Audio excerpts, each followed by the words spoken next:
So we live in a world of pandemics, right? And the transformationitis and reorganizationitis are two that we see a lot of in the Kanban world.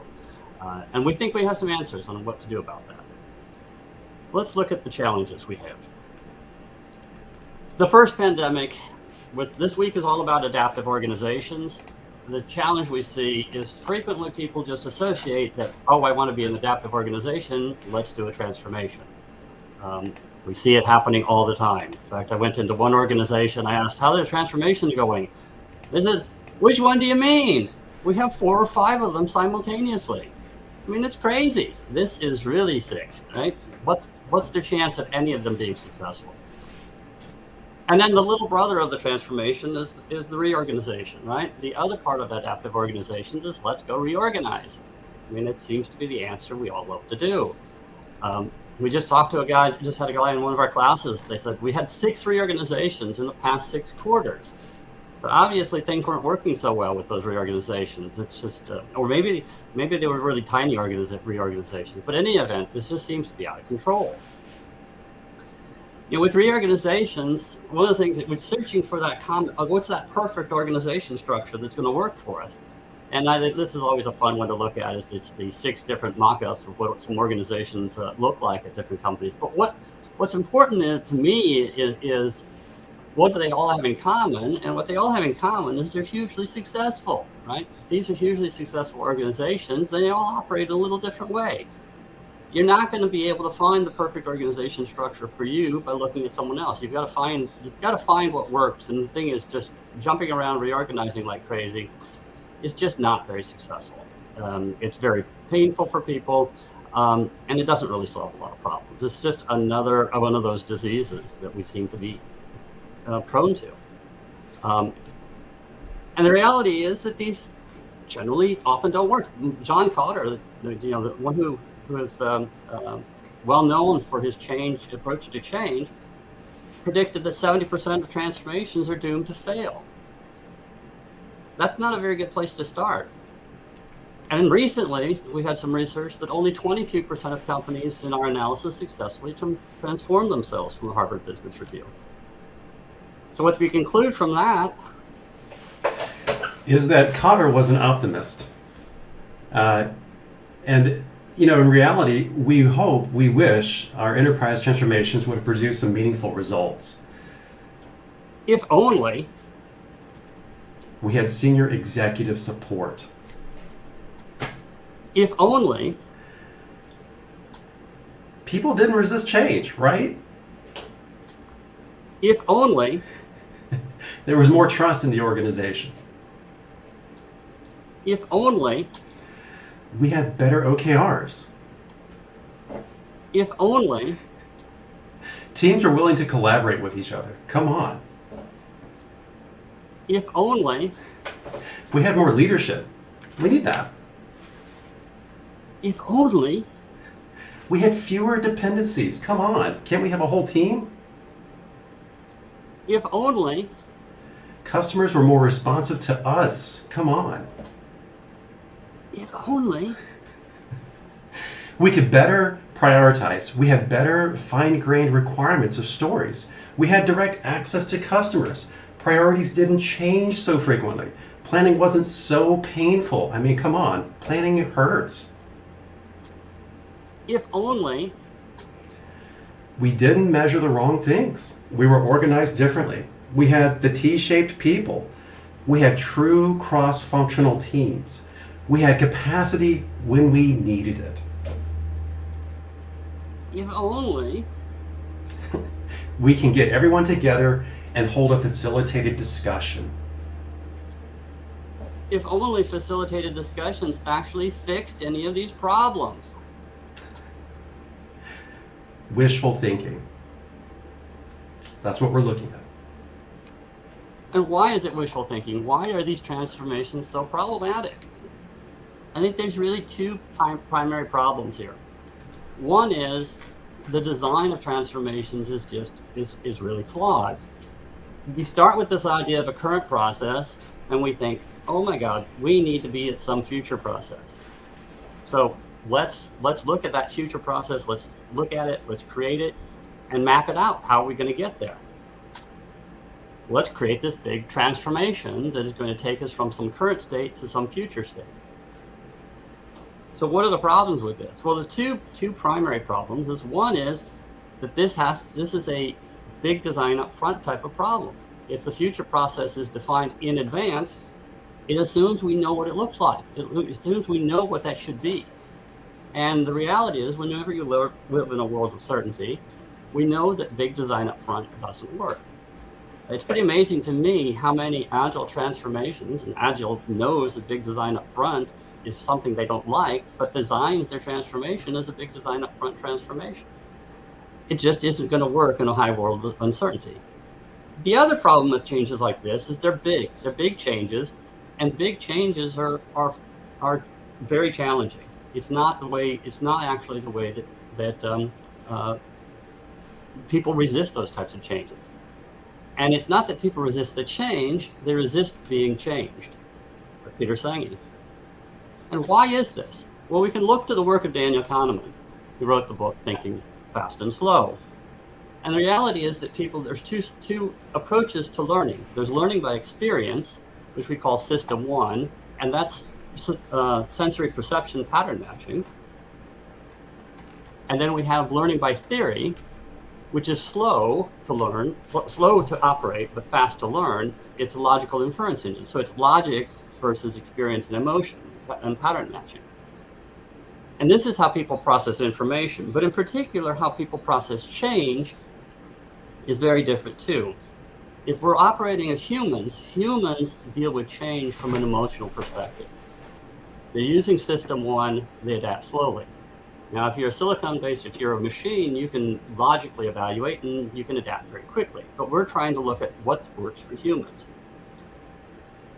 And what we find, and this is the problem with change, is behind nearly every logical excuse to change is an emotional response.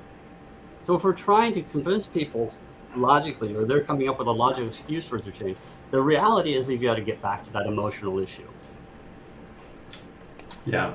And that really means people need a humane approach to change, not something that is structured. And they need to know what to do. They're often looking for help, looking for guidance. And what this means is they need the confidence that some of these actions will work, right? They need to know that what's been done will help them out. And it really comes from things like pragmatic, actionable, evidence-based guidance. That's what we enjoy really referencing here at Kanban University. We tend to build off of that, and we tend to focus on, in particular, humane forms of change through evolutionary models.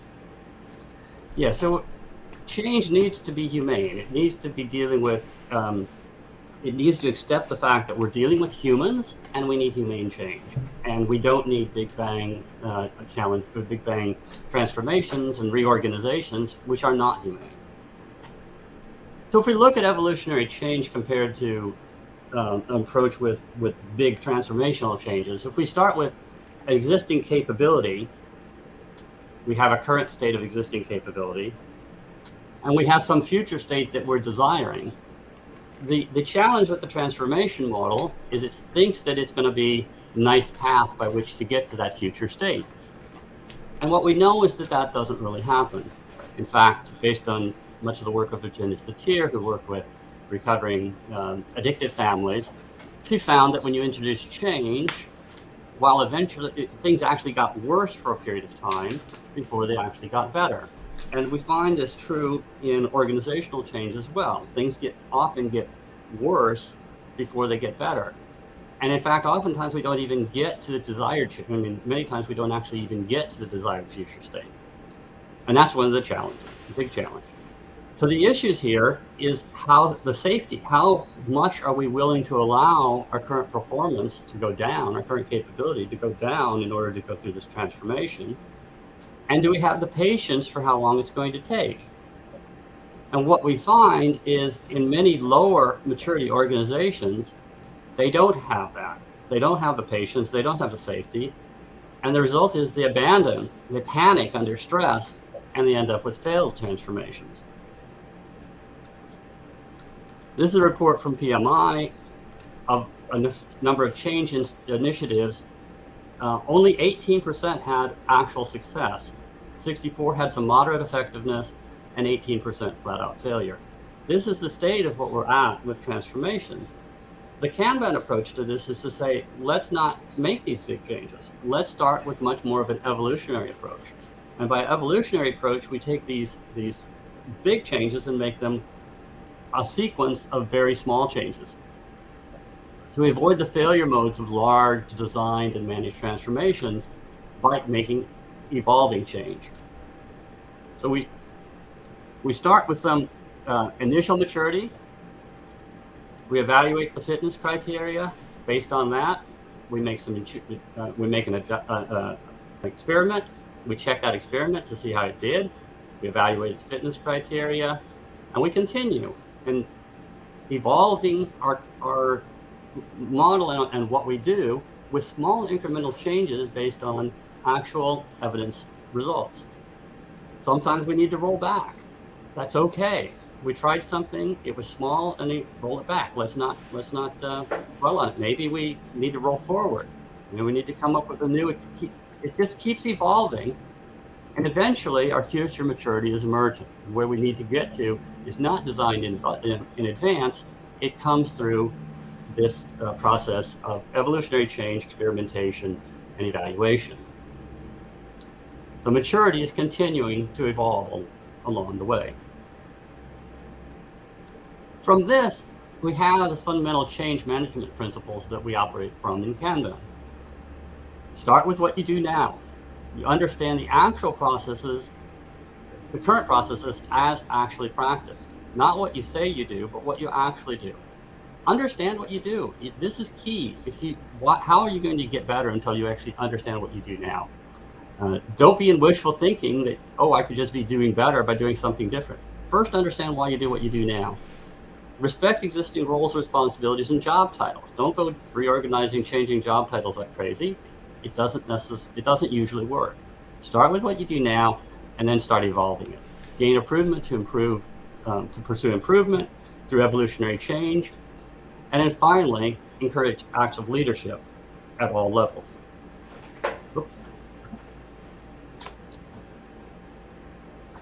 Joey? So water, in this case, around the Kanban method, when we look at change, sometimes you have resistance to change. And we tend to look at the idea of being like water.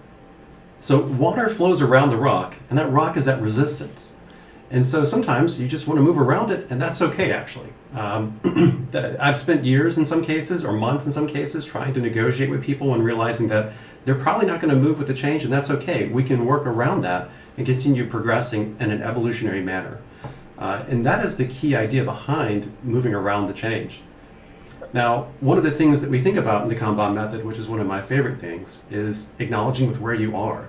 So rather than trying to design something in the future, blow things up, reorganize, transform, we're saying, what do we have right now? Let's take an inventory of what we've got and start from there and evolve. And that really is the thoughtful way to go about things.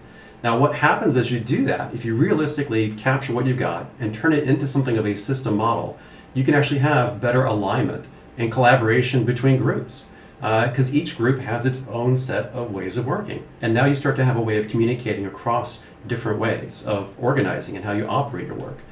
And so that's a really big deal when it comes to evolving. Now, what you end up with are those cadences that we talked about earlier. So in a lot of cases, you'll have these conversations that are more effective, more meaningful, and they tend to mature over time. From who's working on what to are we delivering well, are we delivering good work, and how do we get it done in a good and timely manner. So this idea of formulating ourselves into these groups and really looking at these systems of how we operate and using this idea of maturity somewhat contrast against the idea of using these things called pods or squads. So we don't think about organizing into this pod, squad, chapter, flocks, herds, packs, or mobs approach. We really look at what do you have. And so reorganization typically results in this sort of non-pragmatic, non-actionable, it's not popular, it's resisted, and it causes long delays. And this is common in a lot of organizational behavior, that you find that a lot of this happens. So in this case with Kanban, we don't say you get a new role. You don't get a new job title or responsibilities. We're just capturing where you are and saying, how do we improve? So don't send everyone to a 2-day training course and hope they come back changed and force them into a new title upon them. That's not the goal of what we're trying to do here. Really, forced identity change, while it's actionable, it's likely to provoke more passive-aggressive resistance. So if we say, hey, you're going to change who you are and become a XX person in this new framework or this new approach, that's probably going to create some passive-aggressive behavior. We don't want that in the Kanban method. So you need, and we need, really better, more pragmatic, actionable, evidence-based guidance. That's a key here with the Kanban method and what we're trying to do. And that comes in the form of the Kanban maturity model. The Kanban maturity model is something that David Anderson and Theodora Bozova have been working on and developing, and came out with a couple years back, and have evolved it to version 2, second edition of the book. And it really describes how we utilize the Kanban method for evolutionary change. And the whole essence of it is to look at issues such as culture, practices, and outcomes. And how are we working today, and how can we get better? And what we've done is, what David and Theodora did, is they mapped out over 150 specific Kanban practices to observable business outcomes based on 7 levels of organizational maturity. And what we look at is where you're at and how can you get better. And in particularly, we saw in various implementations of other transformations, whether Kanban or Agile implementations, there were 2 common failure modes that we observed over the past 10 plus years. And those common problems are, one, is trying to overreach. So overreaching, when your organization is at a very low maturity, trying to think, oh, we need to jump and be big and do something major. And the organizational maturity is not there to support it. And this is where we get into that panic mode. So overreaching is a big problem, trying to take on too much when you're not really available, when you're not really ready for it. And the second one is taking on some smaller changes, getting to a new happy place. And once you're stuck in that happy place, not continuing to advance any better. So reaching what we call a false summit is, you got to this place, you say, oh boy, it's so much better than it was. But on the same time, you're leaving so much of possible benefit on the table. So you're not fully realizing the benefits that are available to you. So these 2 problems are very critical to what we look at from the Kanban maturity model. If we look at these 2, overreaching and plateauing, back on our J curve, overreaching is taking on too big, too much, right? And when you take on too much, that results in oftentimes failure modes, particularly if your maturity of your organization isn't able to take that on. The other problem we see is the false summit plateau, which is we get some benefit and we get to a new happy place, but we don't get the potential benefits that are really available to us. So those are the missed benefits. So when we're looking at starting off with where you might be, someone, for this example here, this poor guy, it's oblivious, right? He doesn't know what people are doing. Everyone's doing their own thing. So there's no clue as to who's producing what and what they're getting done. But everyone seems to be really busy. And this is what we refer to as level 0, oblivious. So there's individualism, unpredictable, unreliable service. People often feel overburdened. Raise your hand virtually right now if you feel like you're overburdened.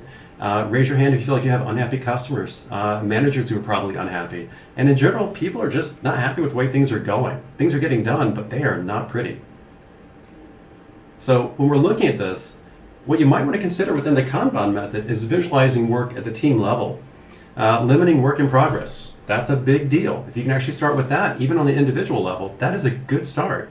And defining some initial policies for how you might want to work. And again, starting off with a little bit of a feedback conversation, maybe a once-a-week Kanban meeting where you check in and say, where are we working on things? What's being done? That's a really good start to getting out of that sort of chaotic, oblivious kind of state that a lot of lower maturity organizations find themselves in. Now, maturity level 1, which is one step above this, is where you say, hey, we're a part of a team now. But what we find in the Kanban method is it's never the same way twice. Everyone kind of does things a little differently. Everything's a little bit more challenging. So every team reports that they deliver on their commitments, but I know that customers are waiting longer than 6 months for delivery. This actually came from a real customer who does internet equipment manufacturing. So that's a big problem there. How do you handle that? Well, two different solutions you can come up with pretty quickly from the maturity model are developing a service-oriented workflow board, which really means you're orienting yourselves as a service, going beyond just the team focus and saying how good we might be as a team and looking more at the service itself and what you're providing to customers. And from there, developing a flow review, saying how are we doing in terms of the work getting done? How do we improve the flow of the work? Now we advance beyond that and we find ourselves looking at the customers. We're actually talking to customers. We've oriented ourselves as a service, we're actually talking to customers, but we don't have the same result twice. That's kind of a problem, right? We can't give the customer the same result. We can't deliver the same result twice. And you often find that managers are directing and leading things and trying to heroically get things done. And what happens is you have a lot of delays and last minute tension building up despite some coordinated team effort. If you've ever released software before, if you had to do that kind of work and it's kind of not well ordered, you're running into these kind of problems. That quite likely would be the case for you. And so some solutions here to consider around the customer-driven focus. Instrumentation and reporting of lead time. Collect that data, right? Actually start to look at what you're getting as far as flow. And maybe you have someone put on the hat of a service delivery manager role. So really, this is a person who makes sure things move across the board in a smooth, predictable sort of way. A service delivery manager role can very much be like your coach on your team, moving things across the board. And then there's service delivery reviews, actually looking at the data, looking in particular at things that might be holding you back. What's slowing you down? How do you know that? Well, you've actually got that lead time data, you've got time in the columns where things might be flowing across the board. Now you can start to see how you get better at getting more predictable. And that really leads us to maturity level 3. And this is kind of the beginning of that. You have a Kanban board here and a pull system. In particular, you can see how there are WIP limits at the top. You've got WIP limits at 5, 3, and 5 across ready, develop, test ready, and test. So you can see how, for example, we're creating a system now where it's bound, it's somewhat controlled and managed. And on the left side there are a bunch of things that we could work on. And the goal of this, going from ML2 to ML3, is really saying, let's look at the data behind some of these tickets. Now we can start to track our time. Now we can see how things will flow across the board. Now we understand more and more what we're saying yes to, versus just saying, okay, something's been told to us that we have to work on now. So you can see how we're transitioning out of chaos and obliviousness into really a stable, predictable environment where there's more meaningful conversations around commitment. And that leads us to maturity level 3, which is really predictable delivery. So the goal here is really to take the heroic behavior out of the system, out of the team, out of the service that you're providing, and you're really trying to manage your processes. This means you're actually having some good conversations with your customers, things are feeling well, you're actually looking at data, and you're finding a way to start to predict the outcomes that you're looking for. And I've had this happen before, going from Scrum to Kanban. This actually happened where we said, let's start putting some WIP limits in place, let's start developing the cadences, and let's see if we can get better and more predictable over time. That eventually led to being within 2 to 3% accurate with forecasts on some projects we had. So if you want to know more about that, feel free to reach out to me. But that's something that you get as you reach into maturity level 3. Now, once you get into 4, you could say everyone is happy. The result of that is it's risk hedged. We know our risks, we're managing for our risks. There really aren't surprises in what we do. Everything is relatively smooth, and we have a good flow with all of our projects, with all of our services. Everything tends to work really well here. This is very advanced stuff. This is highly mathematical, mature behavior, and most organizations have not made it there quite yet. And then the next one really is maturity level 5, which is really, you're the best in the market. So this is where you're simply getting every little bit of marginal gain out of the environment that you're in, out of the market that you're in. And there's attention to every detail of how you manage your work, from the customer relationship side to the product innovation side to even the performance side of the business. You're really paying attention to every little bit of it and being the market leader in your space. This is pretty impressive and challenging to achieve. You probably can think of a few brands that you currently work with today, that you interact with, that are really the market leaders. They're the ones you would go to get what you need in terms of service. That's a good example of that. Now, as we reach up a little higher beyond that, we enter into a kind of an interesting scenario where you're really built for survival. COVID happened recently, and well, recently, I should say it's been going on for quite some time, but COVID has been going on for quite some time. A lot of organizations had to do what we would call reinvention. They had to survive, thrive, or die, as I like to say, when it comes to the challenges in the marketplace. And that's what the Wright brothers did, actually. Van Cleve Bicycles, for example, was a company they had. And they actually built a bicycle company, but then they actually decided to reinvent themselves as something that could fly. They got interested in that. And that led to effectively reinvention, which today, as you probably know, has led to a lot of flights that we used to have, still have, hopefully. But that's the idea behind reinventing yourself. You've got the capability, you've got the capacity, you've got the maturity inside your organization to say, now we're going to reinvent what we do because there's a better opportunity here, a better identity, a better purpose that we want to achieve as a business. So really big stuff here at maturity level 6. So with the evolutionary change approach to this and the Kanban maturity model, what we're thinking about is a lot of times you might start at level 0. That's a-okay. That's not bad. You're probably going to be like a kid here on this tricycle. You can ride it. It's safe, it's secure, it's got you some stability here, but there's going to be some chaos possibly. As you move up a level and go to level 1, you probably will feel comfortable enough to move into training wheels. And that gets you closer to your purpose, right? You've got a purpose that you're trying to achieve here. And that leads us to level 2, which is really trying to ride the bike without training wheels. You really want to have full independence, autonomy. You're trying to be predictable with stability here. And what can happen when you're riding at level 2 is you fall down and you might need to go back to those training wheels. It's frustrating, it's sad, but yeah, you can go back a little bit. And then hopefully in due time, you find a way to roll forward. And that's really what we're trying to get to. That idea of stability, that idea of performance, that idea of being able to be predictable. You know, you call your friends, you can make it there to their house on time. That's the kind of conversations we're having here, that we can deliver predictably, that we can deliver with good quality and meet our customers' fitness requirements.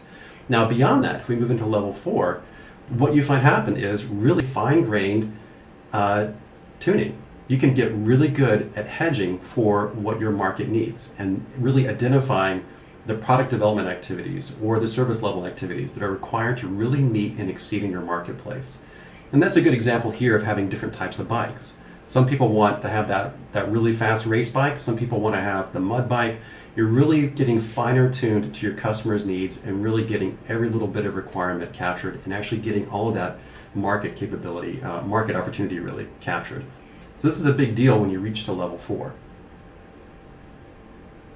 And this is always an evolving maturity process. I would like to say that the rollback is what I call devolution. You put enough stress in the environment around a given service and it will likely devolve. And that goes back to what Todd was talking about earlier, about overreaching. That can happen sometimes. Even the environment around you can overstress, right? So keep that in mind. It's okay sometimes to roll back.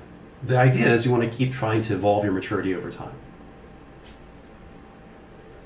So levels 5 and 6, just a reminder here, level 5, you are simply the best.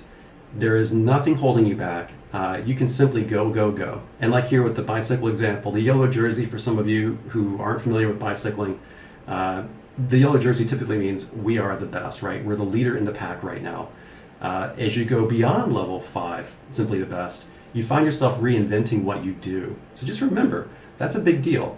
You're actually taking your identity and saying, we're going to change what we focus on now. Instead of building bicycles, we're going to build planes. Can you imagine that, right? Instead of doing, airplanes today, we're going to be doing missions to the moon and having housing on the moon. That's a good example of reinvention. That's a lot to ask for an organization. Very amazing stuff. So what does this mean? Let's look at a couple of different ways of positioning it.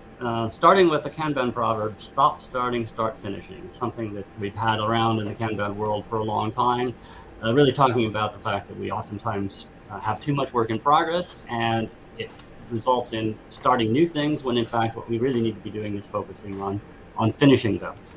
So I've come up with a few of my own proverbs related to transformations and reorganizations. Stop the big bang transformations that frequently deliver small changes and start some small changes, usually utilizing evolutionary change to get transformational results. This is how we see transformations actually being successful. Small changes, continuously get really good at making those small changes, and you'll get transformational results. Stop focusing on the flow of power. Start focusing on the flow of work. Right? You keep looking at reorganizations, and reorganizations are frequently flow of power. Let's stop doing that, and let's understand how our work flows, and then get really good at focusing on the flow of work. Eventually, that may result in a reorganization.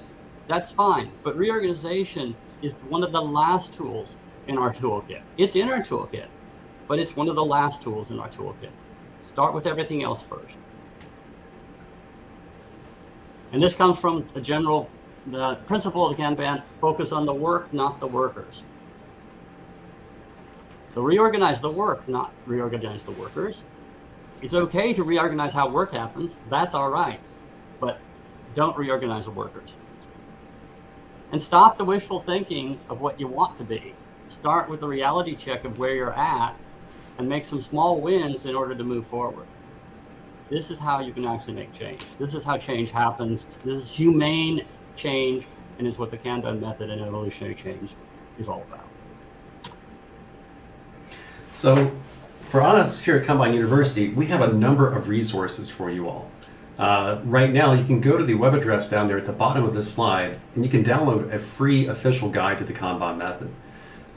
It's quite robust. It explains how the Kanban method works, how to get started with where you are now. So I highly recommend you pick this up as a free way to get into the Kanban method and start evolving from where you are.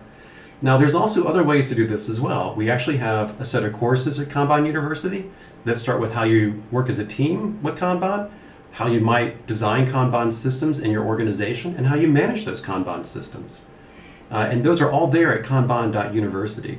You can also contact, through Kanban University, you can contact a Kanban coaching professional. They are so excited about the Kanban method and how to work with organizations to help them evolve, either inside an organization or helping a consultancy do that work on behalf of another organization. Those Kanban coaching professionals are ready to get going. They understand the maturity model, they have a pathway for engaging organizations, and they really know what they're doing there. And if you want to go beyond that and really engage at the enterprise level, scaling Kanban, doing a lot of really interesting, in-depth, broad, deep implementations, that's where our accredited consultants come into play. And they are also available for engagement at Kanban University. And again, they're just happy to talk about this stuff. They love talking about what they've done, and they typically have done it at large implementations, really interesting, rich scenarios, and that can even be at a lower maturity level. So I found someone asking about a question there, should they all try to reach maturity level 6? Really, sometimes they're starting at 0 and just working their way to 1, and that can take a while to get there. The results of that are really impressive. So keep in mind, that's a key thing to be looking at, is that you don't need to suddenly shoot yourself up to be the ultimate. But what you'll find is there are places where you can easily make some improvements, some next adjacent moves, making the right turn, so to speak, at the right time. And that is evolutionary change. And that's what we're talking about here with the Kanban method. And the approach works. We've seen it repeatedly. This is an example of the Kanban maturity model being applied at Vanguard. And this is a lead time chart, a run chart, showing lead times. And what you can see is that there was a 78% improvement in lead time and in predictability. So you see that spot that says nothing here.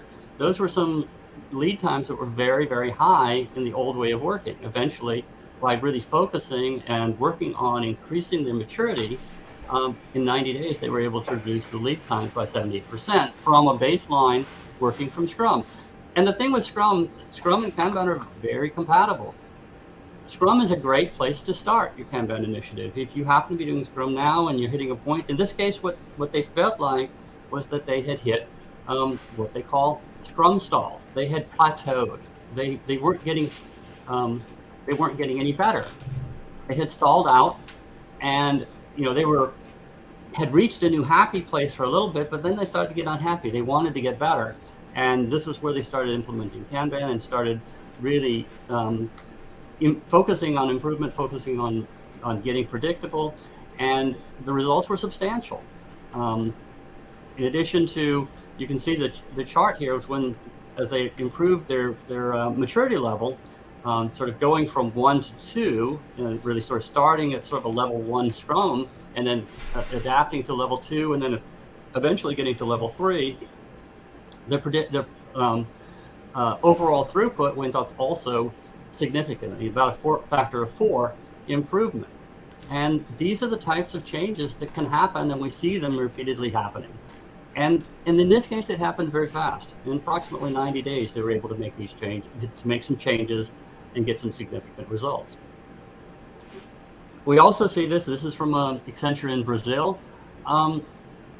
They had been struggling, and as you can see here, before they had taken the Kanban System Design, or KMP1 class, their performance was not very exciting. Very, very flat performance there on the throughput. But after they took the class and started implementing some of these changes, they started making some significant improvements in a very short period of time. And these are the types of things that we find repeatedly.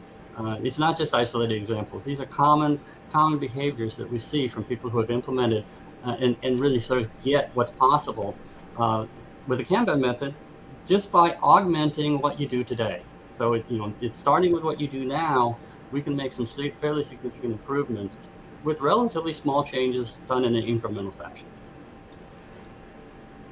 So with that, I think we will end the formal part of the talk and get into the fun part of going through a few of the questions. So. That was fabulous, guys. I always learn so much from you. All right, I think we have some questions coming up. So here we've got our first one.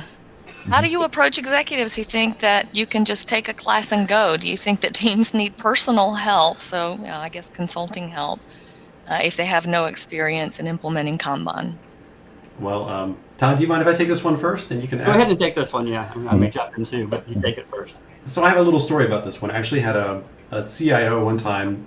We were talking in a conference room with a bunch of other reports, and he said, I think this is just as easy as Scrum. 2 weeks of training, boom, they're a coach, go do it. They can just start getting on the road and going.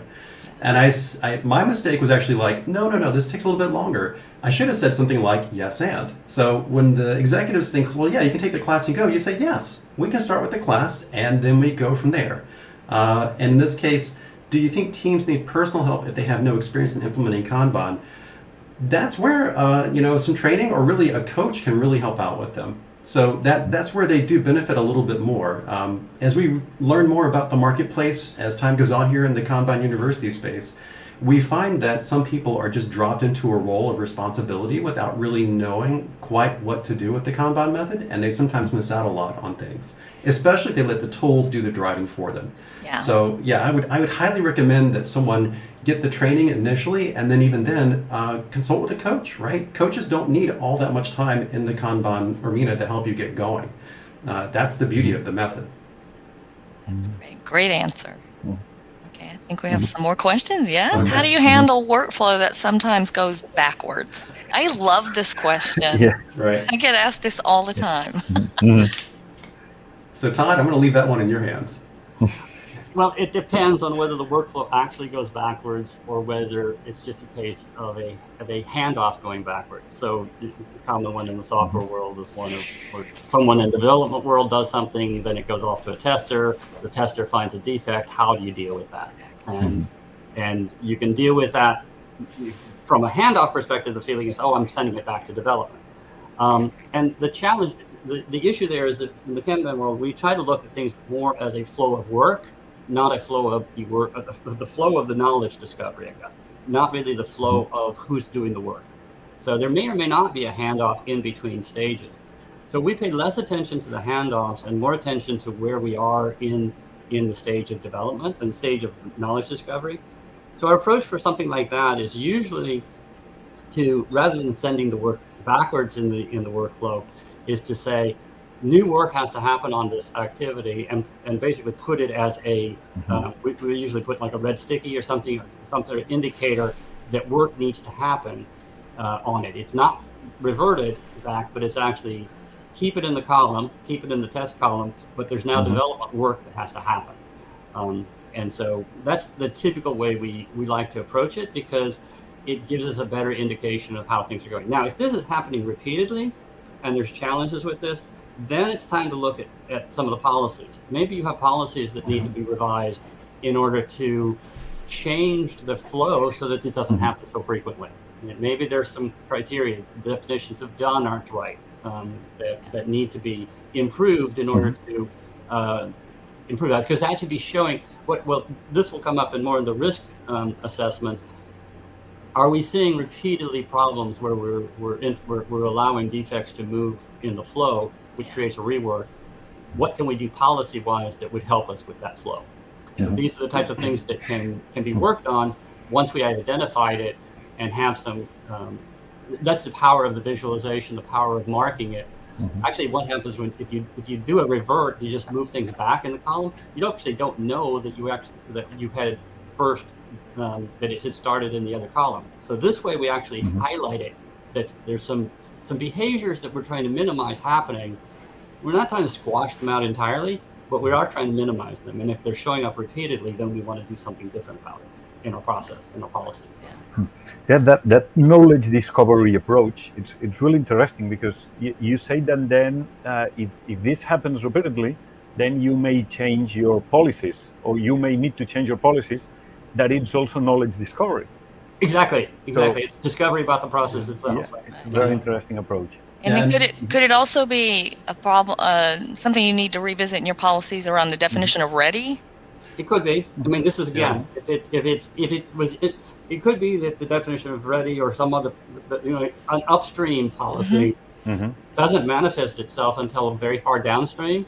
And if that's the case, this is what we would be looking at in our analysis of some of our blockers, is what can we do in our policies that would change this. Exactly. Yeah, and that the whole, what Todd just described, also just a little small thing to add there, is that a lot of times that kind of odd performance that we're talking about, where he just described the oddness with the defects, that can also be a sign of organization or a service struggling, maturing from a push-based kind of model to a pull-based model. Yeah. So they're trying to rush their work through. Right. Yeah. Great point. In your experience, once you've achieved that evolutionary approach, what are the main levers to make the transformation a success? Keep doing it. never stop. Stick with it. Never stop. One of the things I think, basically not getting complacent. We do go into this a little bit. One of the things that actually is that we introduced in the Kanban maturity model, we didn't talk about it in what we did today, is the fact that sometimes, in order to get over the plateauing problem, sometimes it's necessary for a coach or someone who's managing the transition and the growth to introduce stressors into the situation. So by introducing a stressor, and we do that through what we call transitional practices. So we may be at a level 2, we will sort of push in some small delta changes, which are reasonably, that usually an organization or team can accept those changes because they're small, and they say, okay, we'll try them. But they're somewhat secretly designed to stress them so that they will actually take on higher level practices. So it's a means by which to take them out of their happy place and force them into a little bit taking on more. Yeah. Joey, you want to add anything to that? I'm not sure if I was clear enough. I think you got it, Todd. I think one of the key things that you're probably hearing from Todd, especially from Todd, is this idea of, well, hey, you might be hiding stuff and you don't realize it. So communicating the reality of what your environment looks like and expressing that is kind of one of the secret pieces of the method, I believe. That's a higher maturity behavior to say, look, we're screwing up because we're rushing too fast. A lot of executives in large firms I work with don't like to hear that news. They just want to hear good news only. And that's what's typically called the watermelon, where everything looks great on the outside, but on the inside it's all red and it's a mess. So typically what I'm looking for, along with what Todd's talking about and using the evolutionary change approach, is also saying, do we have those cadences in place, which is another stressor. Can we actually have a good conversation where we expose more, where we actually talk about what's really taking place, and we can start to find ways to improve. So that's another, to me, the communication, the meaningful communication is a very big lever here. Yeah, the other thing we find is that with small changes, And if you can get the organization, the teams comfortable with the small changes, they usually adapt. They usually enroll in it pretty fast. Because they realize this is something that we can own ourselves, especially if they have ownership of it, that we can own it. What they resist is big changes that are pushed on them, because they don't have ownership and they're big, so they're painful.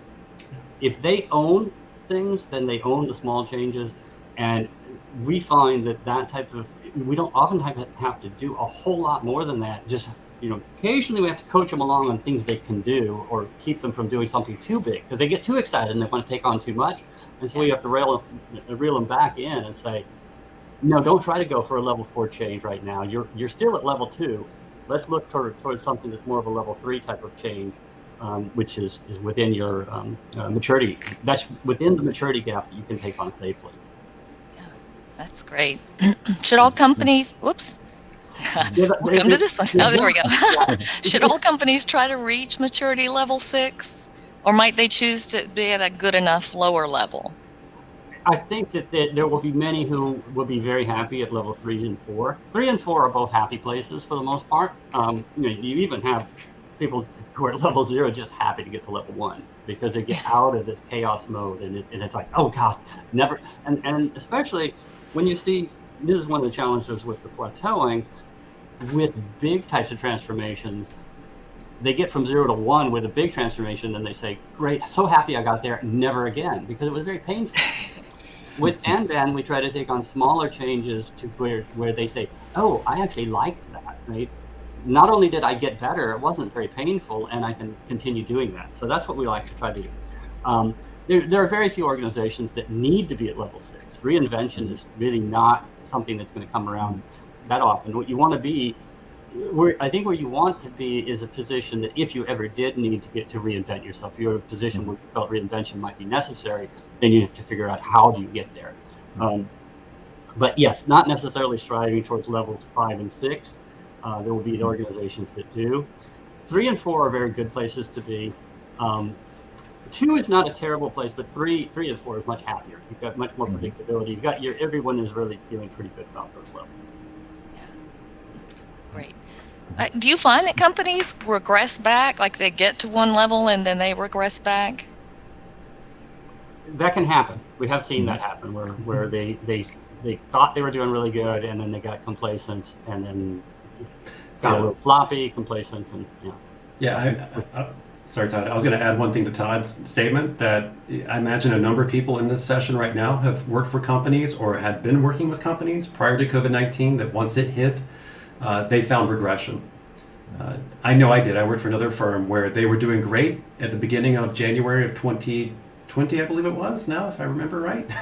And before they knew it, everything changed on them. And all that stress, all that pressure really challenged their ability to survive in the marketplace. They had to change. They had to modify what they were doing. So they regressed a little bit, for sure. Yeah. And one great way to regress is to throw a transformation or a reorganization at them. Yeah, definitely. Right.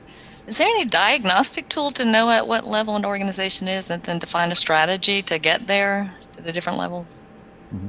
Joey, I'll let you take that one. Okay. Yeah, we have one that we're working on right now. So in the Kanban maturity model, there's actually something called KMN.plus that we have out there for a reference tool. But inside Kanban University, we're currently researching and developing really an assessment tool to understand where are you at. That's one thing that we're doing a lot of right now. And even with our training, with our Kanban coaching professionals that we have trained and out there now, about a little over 1,000 professionals in the Kanban coaching arena. They understand how to assess the organization to a certain degree, using the maturity model as their reference sheet, more or less, and understanding how to categorize certain behaviors and figure out where the evidence is and determine if they're really at a certain place. So one of the things that they're really trained, I think, well to do compared to people who are in the Kanban system design or Kanban system improvement class, is to say, what do we really have? Let's start with where we are now. So they have that training to look more critically at that. So right now, the individuals who have the KCP credential are almost literally the diagnostic tools living and breathing. And we are also looking into figuring out a potential appraisal pathway as well. So with that, start from where you are principal. It makes a lot of sense to have this diagnostic tool. do companies usually get surprised when they realize? I mean, they are surprised with the results of the diagnostic, or they know, oh, I already figured it out. We were there. I think most, before they get into anything, they think they're higher than they are. Yeah. The reality is a large number of organizations are stuck in level 0 and 1. Probably 80-90% of the organizations we see are in that 0-1 level. And a few many who think they're at 2 are at 1. That's the nature of where they're at. So there's a little bit of surprise there. I mean, the other thing that's an interesting, that's, I think, particularly interesting about the Kanban maturity model is that there are 3 components. There's cultures, practices, and outcomes. And all 3 of those are important for us from an evaluation perspective. And in particular, outcomes, right? We really focus on what are the outcomes that we need and how are we performing relative to those outcomes. The challenge we see with a lot of maturity models and organizational structural models is they tend to be conformance to practice models, and we're trying really hard not to have the Kanban maturity model be done as practices are important, but we really tend to look at outcomes. What are the outcomes that we are seeing? What are the outcomes that we're missing? And if we're getting an outcome without some practice, that's perfectly fine. That's okay. We don't need to worry about adding the practice if we're getting the outcomes we need. But what we're really looking at is what are the gaps in outcomes? We'd like to be more predictable. Okay, if predictability matters, then here's some practices that we know work, like limiting WIP, making work visible, feedback loops. These are all things that help us with predictability. If they're getting predictability already, or if predictability doesn't matter, then we don't have to be focused on that. So let's focus on the outcomes that matter. The outcomes that matter, then we can go look at what are the practices that we have had a history of knowing will give us those outcomes, and then start focusing on that. So that's the approach that we take, which if all we were doing was making it a conformance to practice model, we could have an appraisal and we could do that already. But I think that would be doing a huge disservice to the model as well as a huge disservice to the organizations that are looking at it. So we try to look really focus much more on the outcomes. Yeah. What a great answer. Yeah. So, all these teams working remotely, and I'm the biggest fan of physical Kanbans on the wall, right, with the sticky notes. Oh my gosh, those days were great. But now the reality is that a lot of teams, most teams maybe even are remote. So what tools do you recommend to create the boards, and especially extracting metrics? And personally, I'd like to add to this question on extracting metrics for each step in the process of your Kanban, not just the cycle time for the whole process. Yeah. Todd, do you mind if I start? Yeah, go ahead and you start, and I have an answer too. Yeah. So I'm sure Todd might say some of the things I'm going to say, but it's typically really 2 different ways to look at this. We have some tools that we're going to recommend to you here in a second from Kanban University that we feel confident about. But also in general, a lot of people are kind of in this interesting situation where they go, what tool's the best tool? And they typically look at the tools to guide them for how to build a Kanban system. This is where I still have to advocate very strongly for going to a Kanban system design class to be aware of all the options you have to build a board and even model it physically before you take it into a digital form. Kind of like what you were talking about, Ali. That's so beautiful to build a good, healthy physical board and then say, now, how do we take that and make it digital before we say, what does a digital tell us we have to do? So from that, there are a couple of tools that we really like here at Kanban University. That would be Swift Kanban, which is a really good tool. It has instrumentation built into it and a lot of interesting capabilities around predictive analysis and Monte Carlo features like that. And then we also have Kanbanize, which is another great tool that we really enjoy. There's also Kaizen, I believe, is the other one that we've looked at a lot and we like very much. And then if you're using other tools to kind of keep track of things, then we actually have something called Nave that we've worked with a lot. And Nave will extract data out of other systems. In a lot of cases, you might have to extract manually and then bring it into Nave. But all of these tools pretty much have decent instrumentation in such a way that you can say, what's the cycle time in a given column? What's the overall lead time for the system? What's the customer lead time? Those are really good pieces of information to have to say, where do we want to improve? What are we doing? Are we actually able to be responsible with our commitments of time? Or are we just all over the place, right? That's a really great way to get started. Todd? Yeah, one more thing I'd add to that. One of the things we did recently is at the beginning of this year was ran the first State of Kanban survey. And one of the parts of that, there's a lot of great material in that State of Kanban survey. It's downloadable from the Kanban University website, so highly recommend it. But one of the parts of that, we asked people what tools they did use and what tools they liked. So the most popular tools by far on its own is Jira. The second most being, I think, Azure DevOps. And then, although since it was a Kanban survey, both Kanbanize and Swift Digite were also very, very fairly highly used. Now, in terms of, we also asked them how did they like those tools. And the most popular tools were not the most liked. Jira and Azure DevOps were lukewarm on how well they liked them for running the Kanban implementations, whereas Swift Kanban and Kanbanize were highly liked by their users. So just an indication, the tools that are designed for operating Kanban do help you with your Kanban implementation. They actually do really work well. What we frequently find with other tools is it's a combination of the tool as well as oftentimes the organization's implementation of it. I went into one organization and the idea was, well, do you want a Scrum board or a Kanban board? That was your two choices. Right? There was no concept of you get to design your board. And the design of board is a big part of owning your system and being able to improve it, understanding your system. And I think the key thing is how are you going to improve your system if you don't understand it? That's why we really spend a lot of time in Kanban system design, helping people understand their system, because that sets the foundation of, now I understand it, I can improve it, I can do things about it. If I just impose something on it, then I don't own it. Somebody else's, right? I need to own it myself. So our mantra is the reverse of that, which is not just that you in the world you get one type of board. Every board is different.